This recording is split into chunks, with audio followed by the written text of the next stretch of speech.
خلاص صار عمري 26 سنة. صرت شو بيقولوا عشرينية جادة، لازم زواج الحين. 4 سنين ويصير عمري 30. يمه ما أبي أفكر بالموضوع.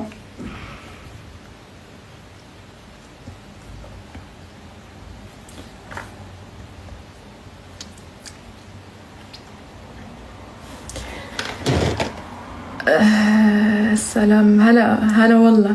نبي جلد، راح أجلد روق شوي.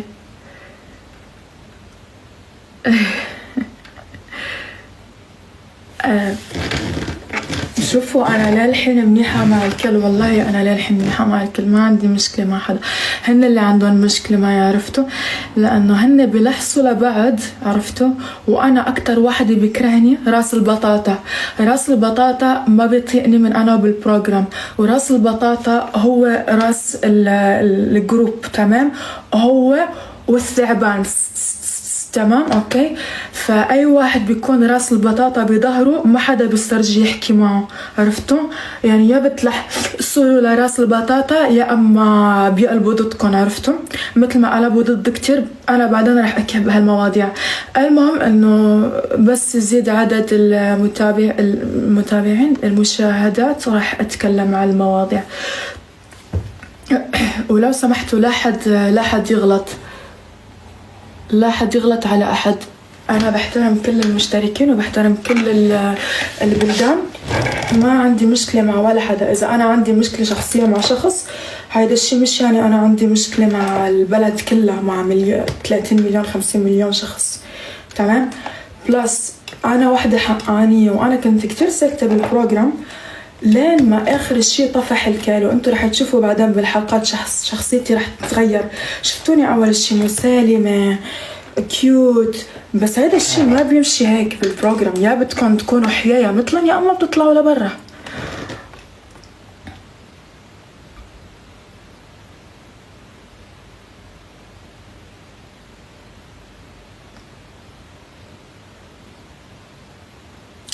شوفوا أنا ماني غيرانة من حدا، لأنه كل واحد عنده شخصيته وكل واحد عنده جماله.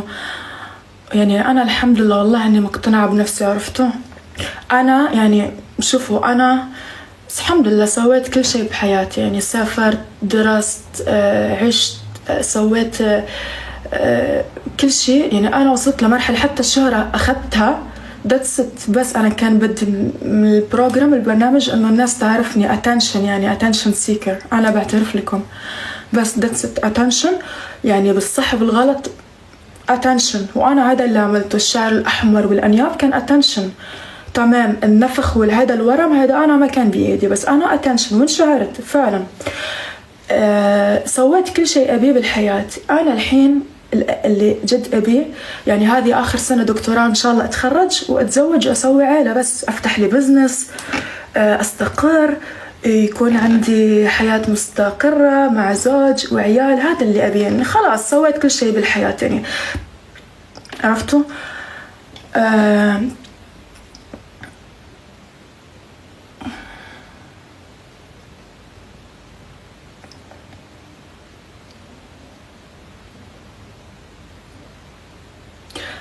راح لكم من كسر ايد بلال. روق شوي، خلي البث يطلع، بس خلي البث يطلع.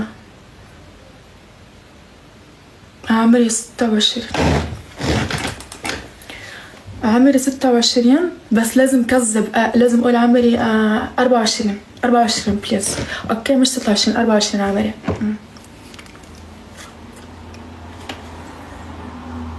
تصدقون اي شيء.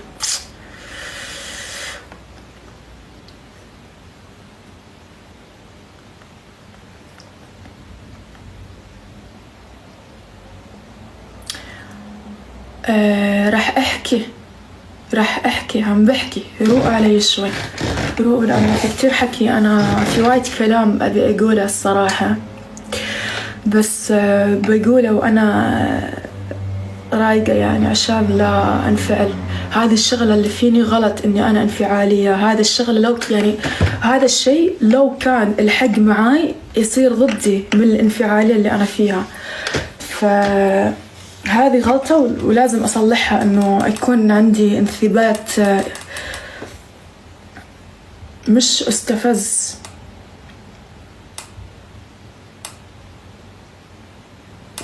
تمام.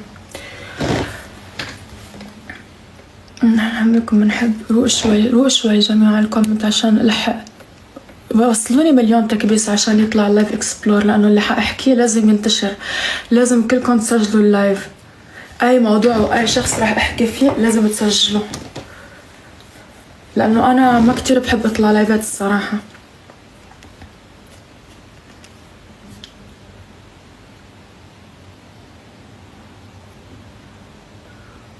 اوكي.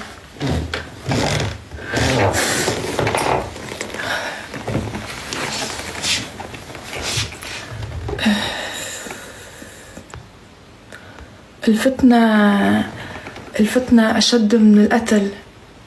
يا حبيبي الفتنة أشد من القتل، وهن اللي بلشوا. اللي بدق الباب بيسمع الجواب.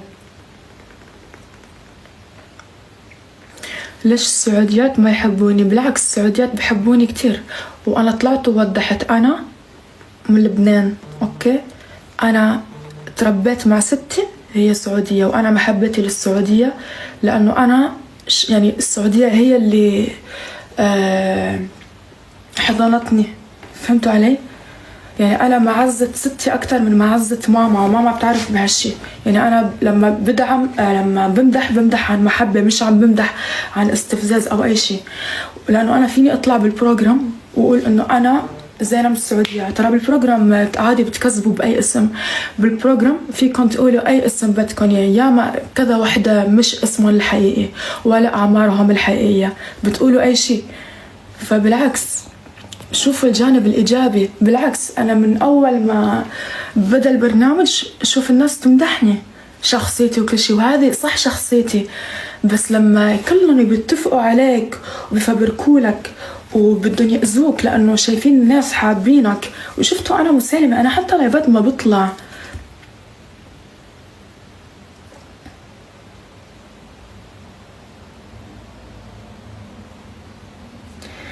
لا حول ولا قوة إلا بالله.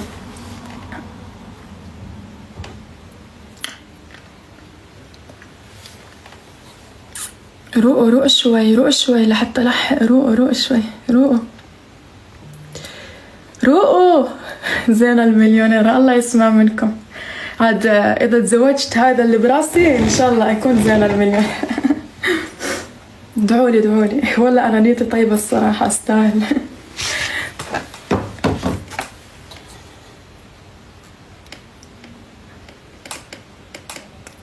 شوفوا أنا شعري أسود 2022 2023 سنتين كان شعري أسود مزرق، بعد أغمق، بعدين سويته بني، بعدين أحمر، بعدين بني. فلما تسوون أحمر ما يصير تسوون ألوان، لازم أسود. عرفتوا؟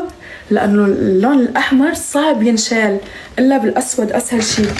فكل واحدة لها جمالها. لو سمحتوا بدون فتن، والله ما عندي مشكلة مع أحد. أنا قلت لكم أنا هلأ مركزة على الدكتوراه آخر سنة، وأنه أنا إن شاء الله يتمم لي على خير واتزوج تتست وأسوي عيلة. والله هذا اللي أبي، ما بحب المشاكل. شوفوا أنا أخروني على مشاكل تكفون.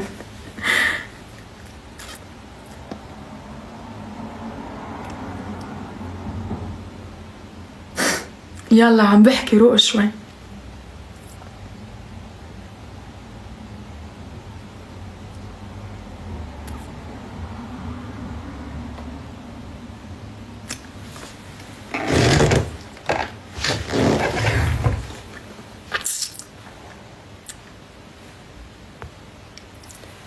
اوكي نبلش بالجلد.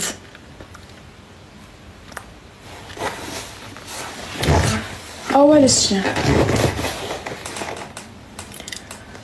انا بدي اطلع، ما بحب المشاكل، انا بدي اطلع دافع عن حقي. ذاتس ات. وانا لما بتشوفوني منفعله باللايفات او منفعله بالستوري او منفعله بالبرنامج، لانه انا بكره الظلم، بكره حدا يجي يوصل لي على لساني كلام انا مش قايلته، وحدا يسوي لي فتنه بالكذب. عشان انا لما اتكلم على شخص انا بروح لعند الشخص بقول له بوجهه انا تكلمت عليك، ليش بعطيه السبب اللي انا تكلمت عليه. اما انك تيجي تسوي فتنه وتكذب عن لساني، لا سوري، ما رح ارضى بهالشي. وأنا من النوع قلتلكن انفعالية، هيدا الشي لازم غيره ويكون عندي ثبات. أول شي خليني بلشكم بوجه الحصان، وجه الإنسان القديم المتحول، الشرشوحة الشوارعية. ترى حاطتني براسها من زمان على فكرة.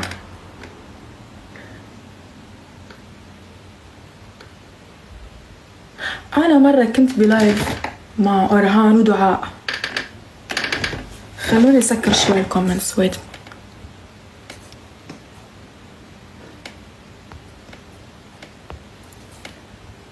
اسمعوني لو سمحت، اسمعوني، ولا حد يحكم علي ولا حدا يسب. أنا والله مالي بليز، يعني حسبي الله ونعم الوكيل. أنا اضطريت إنه أنا أطلع وافتح اللايف لأنه اتس اوفر، لأنه أنتم بحياتكم شفتوني طلعت لايف أقعد أحكي على فلان وعلتين. أنا ما قلي بعشي. هديك المرات لما كنت فاتحة لايف مع نجوى، لما طلعت معنا إسراء، أنا كنت عم برر لنجوى إنه أنا غلطت بحقك يا نجوى، وأنا كنت متفقة معهم، بس بعدين شفت إنه أنت اللي منيحة، يعني أنا انخذلت منهم أصلاً. تمام. أنا هديك المرات ذاك اليوم كنت لايف مع أرهان ودعاء، إنزين، واللايف مسجل باليوتيوب. كنت قاعدة أتكلم، كنت قاعدة أقول إن بطريقة عفوية ومزح وغشمرة وكذي إن إحنا بالبرنامج راح تشوفون ضراير، يعني عادي، يعني ربع، يعني أنا وصديقتي، أنا ورفيقتي، ضراير عادي بمسح ومحبة وما فيها شيء. وجه الحصان تدزلي فويس نوت، تبدأ المشاكل إني أنا حاطتها براسي. سكرت الموضوع، قلت لها عادي أنا أتكلم عن عفوية. مرة ثانية كانوا قاعدين يسألوني مين أحلى بنات بالبرنامج، وحتى هذا اللايف مسجل باليوتيوب. فأنا مدحت كذا بنت، وأنا مو متعودة على اللايفات جماعة، أنا مو متعودة على اللايفات. أوكي، يعني أنا مرات يكون التعبير ما بكون منتبهة، توتر، أنا مش متعودة على اللايفات، أنا ما بطلع لايفات كتير. فكنت عم بقول إنه الحلوين إنه مسيليا وإيفا وحتى لارا قلت عنها حلوة، وكتير بنات قلت عنهم حلوين. أنا ما قلت عن وجه الحصان حلوة، بس أنا مش يعني إنه أنا بكرهك، وأنا يمكن ما كانت براسي. فهي وآينور زعلوا مني، فكمان بلشوا فويس نوتس لحتى يتمشكلوا. أنا متوترة، أنا ما كان قصدي، مش ضدكم، بالعكس كل البنات حلوين وكل وحدة لها جمالها. يعني بتعرفوا اللي بينترك على الزل اللي بدور على شي عشان يهاوش، وهذا وجه البطاطا حاطتني براسه من زمان. في عندي أشياء أنا ما رح طلعها هلأ لبعدين، لأنه هذا بصير اسمه تسريب.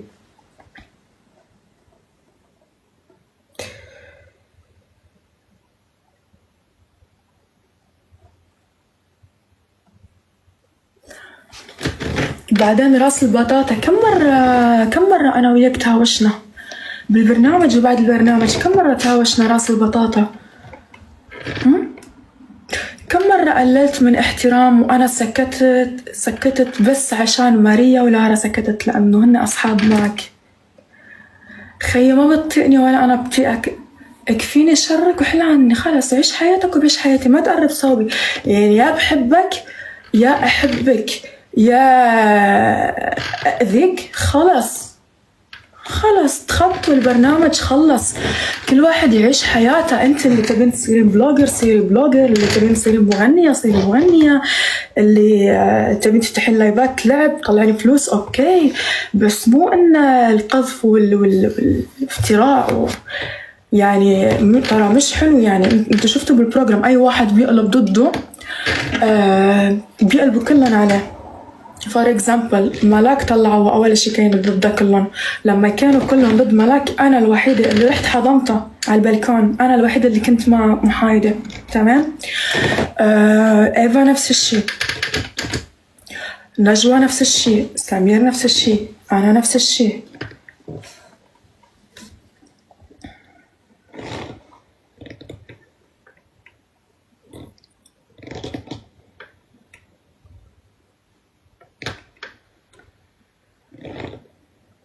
على طار المتحول، هيدا كله مش شغل منصة هي بتسمع على راس البطاطا. لكن منصة أنا فيني أطلع سبيك أسهل شيء وكتير لو ليفل. المهم إنه أنا بس طالع أوضح كم شغلة بطريقة عن جد محترمة، أوكي؟ لأنه ما بدي طلع شكلي بصورة سيئة. أنا already اللي بيكون عامل سيء أشياء سيئة بحياته بيتعلم من أخطائه، وأنا بتعلم من أخطائي، والشخص بيستر على نفسه مش بيطلع وبيجاهر بالأشياء. فهمتوا علي؟ على طاري متحول، راس البطاطا هو بنفسه راسل للجروب إنه هو بحفلة ألوان، راسلها بالجروب. فيني فرجيكم الجروب تبعنا، تمام؟ انت بنفسك يا راس البطاطا حاطط صورك على الفيسبوك بحفلات ألوان، انت فاضح نفسك بنفسك. الناس هي حكت عنك ألوان من قبل، من لما كنا بالبروجرام. ليش لا تيجي تحطها فيني وتركب لي أنا متحول؟ تخسي وتعقب حبيبي، أنا اسمي زينة وكان مكتوب على الفيسبوك. ادخلوا لعندي على الفيسبوك في الارشيف من أنا وصغيرة لين كبرت. بعدين يعني بعقلكم بالعقل، انت شفتوا جسم الأنثوي اللي عندي؟ مش من فوق كرشة خمسينية جادة مع من تحت أصابع الرجلين العصلة. هذا الجسم الرجالي مش أنا.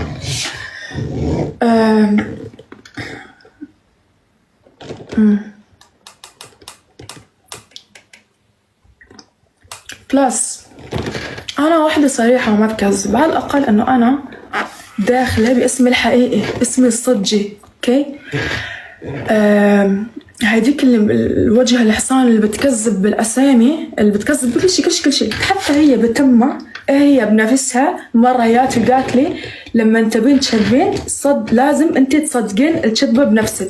يعني لما انت بدك تكذبي انت صدق الكذبة بنفسك. يعني بنت متربية بالشوارع ما عندها شي تخسره، كتير تشيب. حبيبتي انت صار لك من اول البروجرام لين الحين كل يوم تطلع على بيت بتقذفي فيني، بتشرشحيني. المودريتور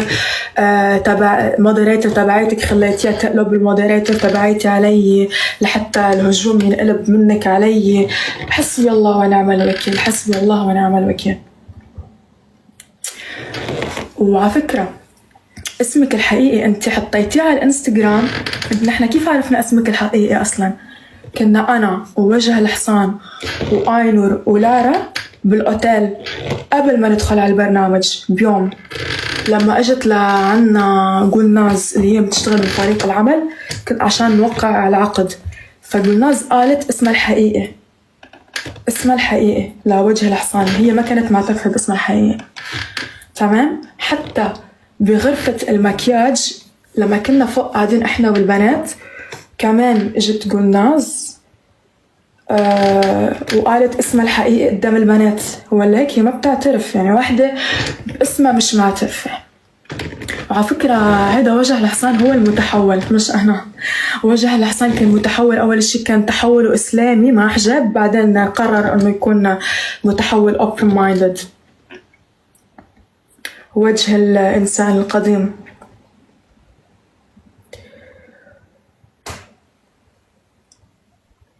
لا، وش كانت تقول عن حالها بعد ما أنا قلت لها إنه هي متحول؟ هي كانت متزوجة، كانت حامل، سقطت، ما بعرف شو. يعني كل هذا بعمر 21 سنة. تزوجت وطلقت ودخلت السجن، ما بعرف ليش، الله أعلم. الله يستر على الجميع، لأنه السجن ما في شماتة ولا المشاكل فيها شماتة، لأنه إذا تشمتنا بأخونا المسلم الله بيبلينا. وإحنا كلنا عندنا أغلاط ومعاصي بالحياة، ما حد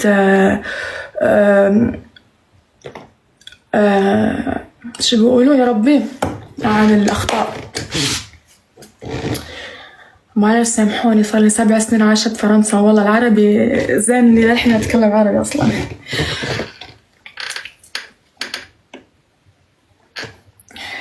يعني تشوه صورتي، تطعن بشرفي. مرة عملتني قال أنا دافعة فلوس للؤي، مرة عملتني قال أنا طلبت فلوس من بلال، ولا بحياتي طلبت فلوس من حدا، أنا ما ناقصني فلوس الحمد لله.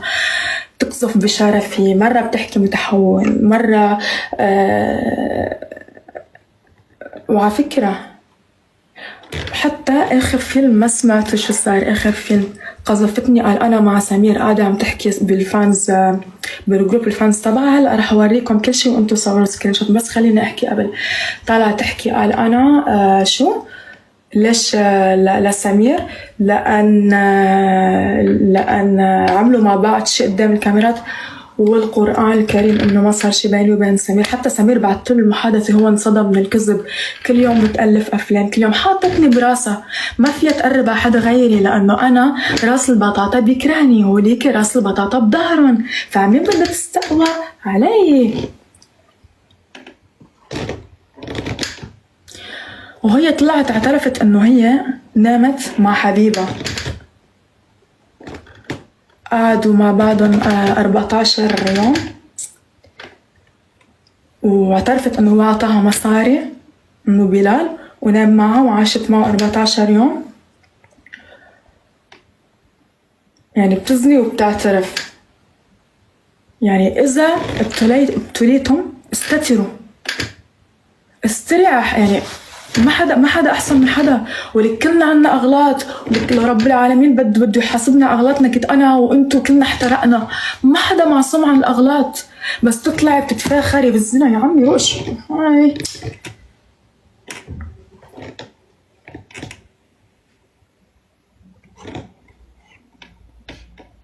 يا عمي بلا سماكة. هاي السماجة.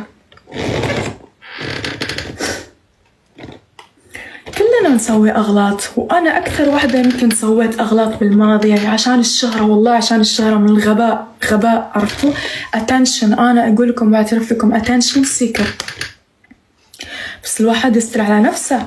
أنا غيرت من نفسي للأحسن، أنا الحين إنسانة غير.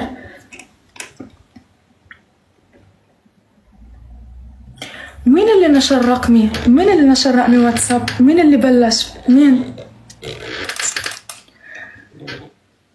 مين اللي قال رامي يبول وحكي قذر؟ والله أنا بستحي أحكي لك حكي قذر، يبول بالحل وما بعرف شو، أشياء سادية. يعني أبو تفكيرك الوسخ. ولمن وين جايبة هالتفكير؟ شكله أنت اللي بتعمل هيك بتحطيهم بالناس. حسبي الله ونعم الوكيل. لا حرفيا ضربني بكى، سبقني واشتكى. جد ضربني بكى. شو بتعمل؟ بتحرض من تحت لتحت. بس أنا أطلع أدافع عن حالي زينة وزينة زينة وزينة. أنا ايش كثر صار لي ساكتة. الغلط غلط حبيبتي. انت نايمة مع حبيبك صديقك، الغلط غلط. ما فيكي تطلعي وتقولي هيدا الشي. أنا مش شريفة مكة ولا حدا فينا منيح، كلنا عنا أغلاط، بس ما بتطلعي بتتفاخري. أنا شخصيا لما أنا بغلط بطلع بقول أنا غلطانة. وين المشكلة؟ كلنا بنغلط وبعتذر. إذا أنا غلطت أنا بعتذر للشخص أو للموقف اللي أنا غلطت فيه. شي طبيعي، الإنسان لازم يغلط وبتعلم من غلطه. ما هو ما حدا بيتعلم من غلطه إلا اللي بيتعلم بيغلط. عرفتوا؟ الأغلاط هي دروس بالحياة، شي طبيعي. يعني تقعد تبرر أغلاطها، خليها تسكت، استري على نفسك وتخطي البروجرام حبيبتي.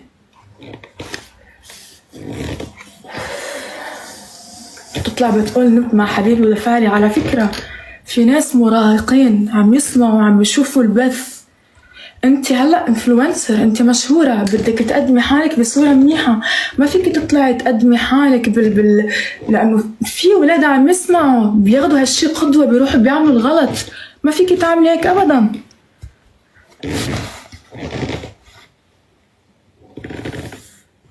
تزرعوا ببالهم أغلاط، ما بيصير. لا حد يرسل ريكوست. حبيباتي بليز.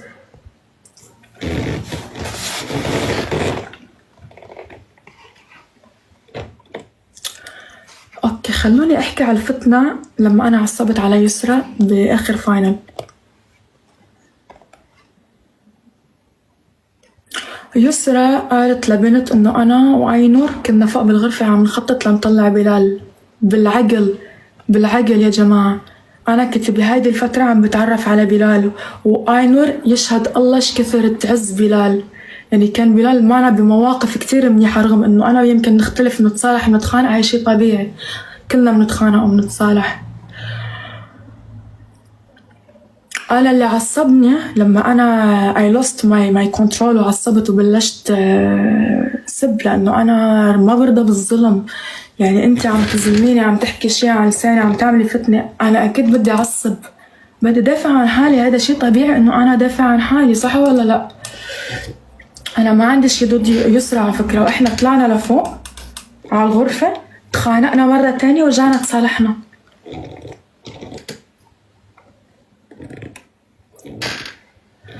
شوفوا،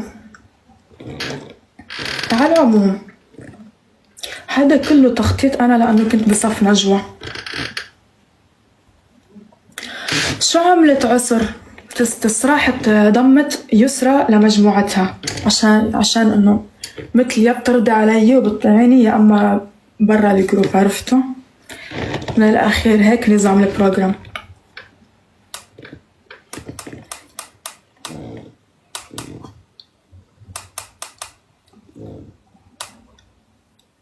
يعني أنا ما قلت له إنه عشان إنه ولد بلدك صوتت ضده. أنا عادي، وجه الحسان صوتت ضد لارا، يسرا صوتت ضد لؤي، ما بيهمني، بس أنا كنت معصبة على الافتراء والظلم، لأنه أنا بكره ليك، وأنا انظلمت كتير بحياتي. أنا لما ولدت أوكي، أبوي وأمي طلقوا، يعني أنا عشت بدون أب.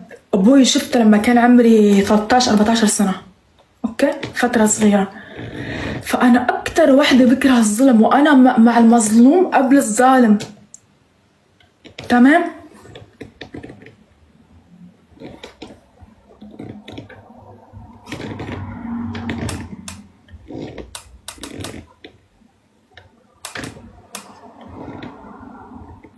عسر تستس مسوية جروب فانز باسم إيفا، فايتة عم تعمل فتنة وتسبني وتسب المشتركين. إيفا هي كشفتها، قفطتها، طلعت الإيميل، وهلا رح فرجيكم كل شي ورح تصوره،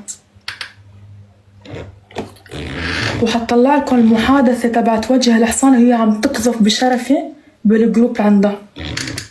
روق علي. بعدين وجه الحصان عم بتقولوا إنه أنا ما حدا طايقني. لا حبيبتي، أنت اللي ما حدا طايقك، بس أنت كله من وراكي. تتذكري يا سيما لما كنت تدق علي بوتيم، قلتي لي زينة أنا معاش ضد الشمال، ما رح أقول اسمها، ضد الشمال وجه الحصان، أي شيء تسوينا، لأنه كانت عم تحكي على شرف يويو، عم تحكي على شرف يسر. تتذكري يا سيما لما كنت تدقي لي وقلتي لك وأنا معك ضد الشمال ومن هالحكي؟ بس ما حدا بيسترجي وجه بالوجه، أنا الوحيدة اللي بواجه بالوجه وبالقفا. الوحيدة اللي كانت طايقتك يا وجه الحصان هي آينور، بس ما بتعرفي إنه ما حدا بتفيقك من وراكي، كله ما حدا بتفيقك.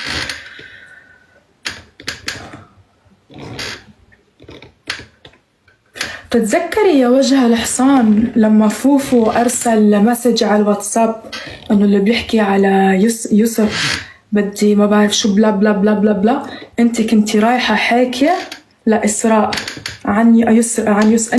أنت يا وجه الحصان كنتي رايحة لعند إسراء حاكية على شرف عسر. إسراء وفؤاد بيست فريندز. راحت إسراء قالت له فؤاد عصب وبعت على الجروب هالكلام. أنا من اللي قال لي هالحكي؟ سيما اللي قالت لي هالحكي. أنا سيما كانت كتير قريبة لإلي، أنا ما بعرف كيف كلهم مع الخال يا شقرة، يعني يا بدك تلحسيرن وتسكتي عن حقك يا أما بدهم يقلبوا ضدك. لا سوري، أنا بفضل يكون حقانية وكل حالي، أنا ما جايين شي منكم من الأساس ولا جايين شي من حدا. أنا الشهرة وأخذتها، لو بدي جب شهرة كل يوم بنزل وبفتحوا، بس أنا يعني الشهرة الحقيقية أخذتها من الناس برا. بتتذكري يا وجه الحصان لما كنت عم تحكي انه عسر ورامي لما راح لعندها على تركيا كانوا عم يعملوا اشياء، قعدت تحكي بشرفها لما زارها باسطنبول. انا كل شيء بيوصلني، انا كنت مع البنات 24 ساعه اتصالات. انا شفتوني، انا فريندلي لين بعد البرنامج. هدول الحكي اللي انا حكيتهم هول كانوا من نوفمبر. كل العالم بيتخانقوا وبيتصالحوا، انا بتخانق بيكون واحد محرضني على الثاني بطلع بسب، انا بانفعالي. هيدا الشيء اللي لازم غيره. بس انا ما عندي نفاق. ايه انا بسب وبعتذر. انا كم مره تخانقت معك يا لارا راس البطاطا؟ كم مره تخانقت معك وسكرت على المواضيع؟ ولا ناطرين الزلة؟ يلا ما في إلا زينة. ما في كنت أبقى إلا زينة؟ تخصون تعقبون بعد. عموما كل اللي صار من وراء مشرفتها لوجه الحصان اللي أنا أصلا رافع عليها قضية بلبنان بطرابلس مع المحامي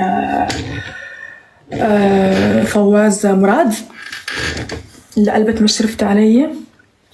مشرفتي أنا مصلية على النبي عليك عشان احتراما لسامي، والله احتراما لسامي، لأنك أنت متقلبة المزاج، بس أنا بعرف من جواتك أنت مش شريرة. الشريرة هي الثانية. لتقلب الهجوم اللي كان جاي على وجه الحصان شو عملوا؟ يلا على زين، عرفتوا؟ اصلا اللعبه مدروسه. شفتوا المحادثات هدول اللي مصورتهم ومطلعينهم؟ هدول من نوفمبر. بتعرفوا من امتى مصورتهم؟ المشرفه القديمه تبعيتي بعتلي انا الفيديو التصوير لما كان حسابي في 29 صوره، لما كان عندي 302,000 او 306,000، يعني 300,000 فولورز بس. يعني هيدا الحكي من نوفمبر، واحنا مليون مره نتخانق ونتصالح احنا المشتركين. بس اللعبة مدروسة، يعني مخططة. وجه الحصان هي الراس الحية. بتعرف انه انا وراس البطاطا عم نكره بعض، وراس البطاطا ما بيطيقني، ولا ما بيطيقني. هو مش بظهري، عرفته؟ وما رح اعمل فتن انا بين انه كبلاد خليجية او هيدا، بس انا عندي كتير اشياء بتثبت فيني خلي هلا الخليجيين كلهم يكرهوك يا راس البطاطا، بس انا ما رح اعمل شي. حل عني فارق.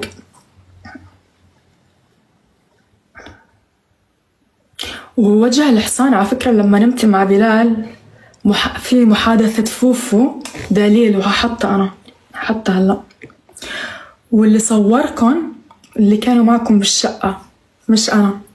بدكم تنتبهوا من صديقكم 100 مرة قبل عدوكم مرة. تمام؟ وراس البطاطا مسوي فيها الفاني جاي بيقعد بتنمر. عندي كل شيء عندي على الجروب. انا عم لحق، يعني انا لحقت اطلع يعني وين ابلش لكم ابدي من الاول للاخر شوي لانه في كتير اشياء، كتير اشياء تروق علي. واحلى شيء انه عسر مسويه فيك اكاونت تفضح فيه المشتركين، وإيفا اللي كشفتها.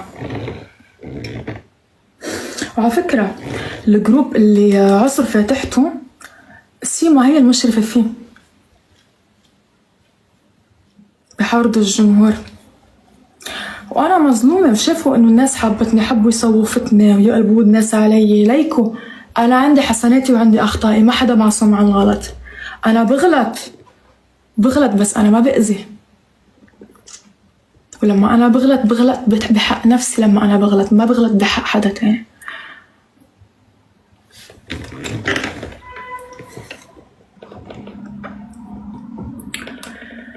أتكلم على آخر يوم لما كنا سهرانين بروبلز. كنا سهرانين كلنا من عدا إسراء وعينور.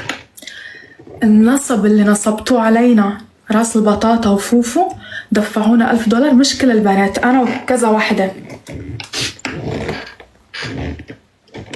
هي الطاولة كلها ما كلفت $300، سحبوا $1000 بجيبتهم. ما رح فوت بالموضوع هلأ، خليني أتصالح مع ماريا وبعدين بحكي بهذا الموضوع. بتكلم عن فضايح الفيلا. لك إذا وردة ما كنت تجيب لها، هي طلبت منك أنه تجيب لها وردة لعصر، وتخانقوا ولآخر شي جاب له البوكيت الورد الباقة الورد إنه على أساس قدامكم هو عملها. هيدي من بعد خناقة ما هي طالبت منه حتى فلوس إذا كان بدها تدفع شيء مش تشتري شيء نشتري كل الأشياء ونقسمها، بياخد منا الفلوس فوف وتيجي لعنا إحنا البنات بتقلنا إحنا كمان نصدم وأنتم صادقين بحبوا بعض. حبيبي ما حدا بحب، كلهم منافقين وأنا عندي الدلايل. ترى لايكو طلعونا تكبس للمليون عشان ينتشر اكسبلور الكبسو عشان يطلع اكسبلور اللايف.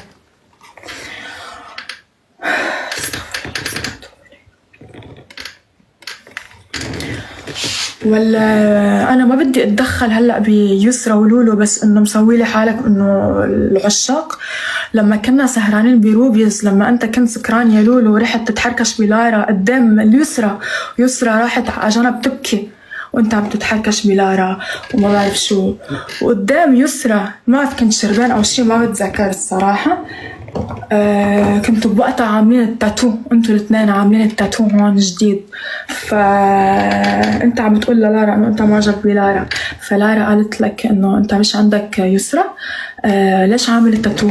قلت لها عادي انا جسمي اصلا كله تاتوز، انتم مصدقين هدول عشان الترند، مع انه انا سوري ما كان بدي اقرب صوب حدا.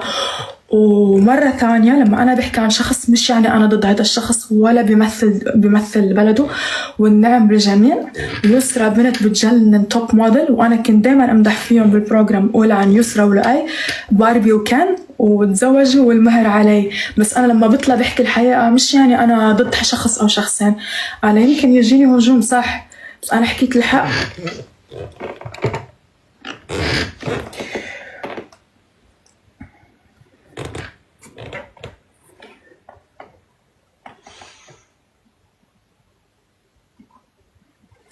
يلا انا حطلع لكم دلائل هلا.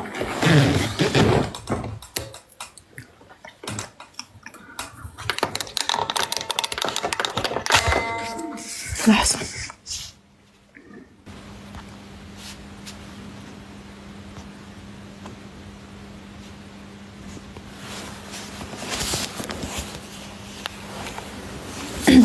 هاي محادثة من الجروب، مين اللي بعتها؟ شوفوا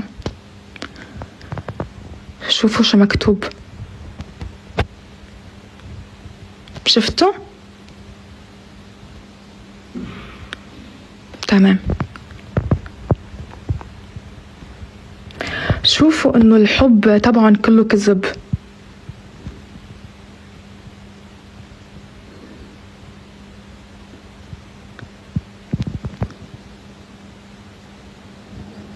شفتوا؟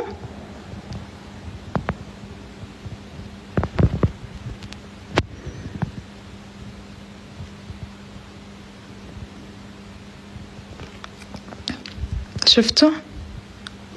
ما حدا طايق حدا. وجه الحصان عاملة حالها بتحبها للارا، ما قعدت تحكي علي أنا بتشبه الشمال، وإنه جبينها كبير مش متناسق وجسمها مش متناسق، وانت جسمك احلى وجبينك على القليل متناسق. ما بتخلوا كلمه ما بتحكوا على بعض، وبوجهك حبيبتي من وراي يا لطيف. لايكو شو عم بيقول؟ غجر الفانز ما حبيتن، عم بسب الفانز، غجر الفانز ما حبيتن. تمام، عم تشوفي بعينكم هيدا بالجروب، عم بسب الفانز.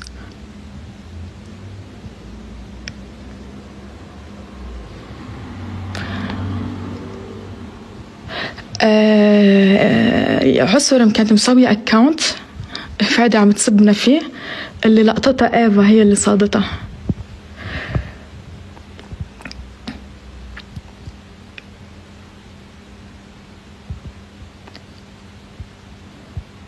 تمام. هون وجه الحصان عم تتكلم بشرفي، كل شي بيوصل لي حبيبتي. ما تفكري انه الفانزات مثل ما بيقلبوا عليكي بيقلبوا علي، مثل ما بيقلبوا علي بيقلبوا على غيري. شفتوا؟ حسبي الله ونعم الوكيل، الله يشهد أن كل كلامها كذب. وأصلا بالفيلا كاميرات 24 ساعة، الكاميرات بكل مكان. كيف هيدا؟ كنا انطردنا حبيبتي. أنا ما هجمتوا علي، ما رح تسكت. أوكي هجموا يلا، عم بتحرض هيدا علي.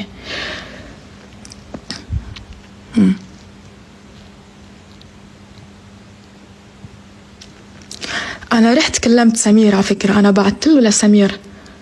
شوفوا شو قال لي سمير.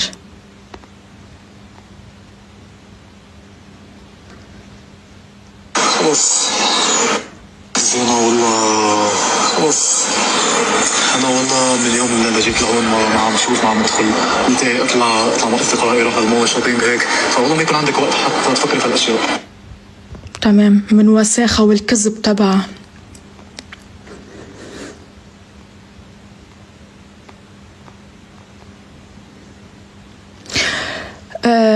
شوفوا أنا بظن أنه أنا اكتفيت بلايفي اليوم.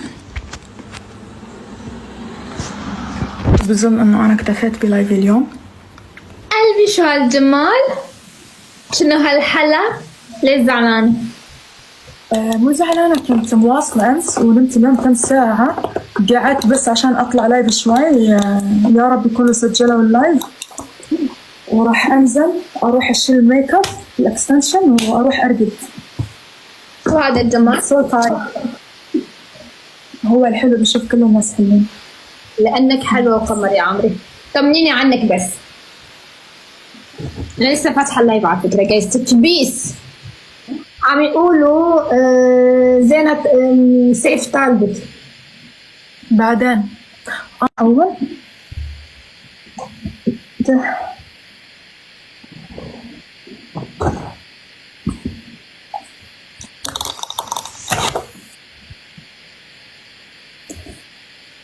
بالكاميرا. اوكي شوفوا هيدا الفيسبوك تبعي.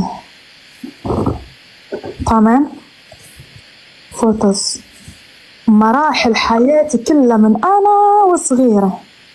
شوفوا هون تخرجي بالمدرسة بالكويت، ما شاء الله عليك، الله يحميك يا رب. ليك وجهي من أنا وصغيرة، أنفي مرفوع هيدا. تمام، الله يحميك يا عمري.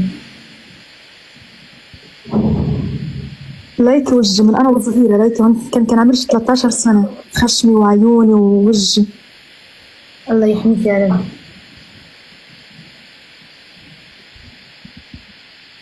شوفي بسم الله ما شاء الله، قمر. كنت أصبغ شعري أشقر لين ما حركته. قول غير. لين ما حركته. والله يكذبني، قول غير. ليكي هون كان شعري أصفر، هون كان عمري 12 سنين. ما شاء الله يا ربي ما شاء الله. ما كله مصدق، كله بيعرف انه انت بنت يا روحي. لا لأنه it's over، لأنه it's over كتير عم تطعن بشرفي كتير. يعني حتى سمير الجزائري ما خلص من شره. شوفي هون ستايل الإيمو، هون مرة كنت حارقة ايدي. وين؟ ياي تمام. فأنا ما راح أقول إلا حسبي الله ونعم الوكيل، بس حسبي الله ونعم الوكيل، حسبي الله ونعم الوكيل. وأنا ماني مسامحتها ولا دنيا ولا آخرة. هيدا إذا هي بتعرف الله أصلا. كبسوا جايز، كبسوا. تاب اون سكرين.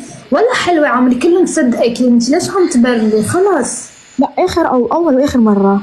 لا تعطي الموضوع أهمية. هيدي أمي ليكي ما شاء الله شعرها طبيعي ماما، وأخوي الصغير عمورة. يا رب الله يحميها حبيبي. والبورش من أنا وعمري 18 سنة بسوق بورش، بليز ما حدا تيجي تفلسف علي. وتخرجاتي وكل شي. ليكي ماما نجوى ما شاء الله قمر، الله يحميك يا. سلمي لي على بليز. دخلك اتصال واتساب بعد شوي.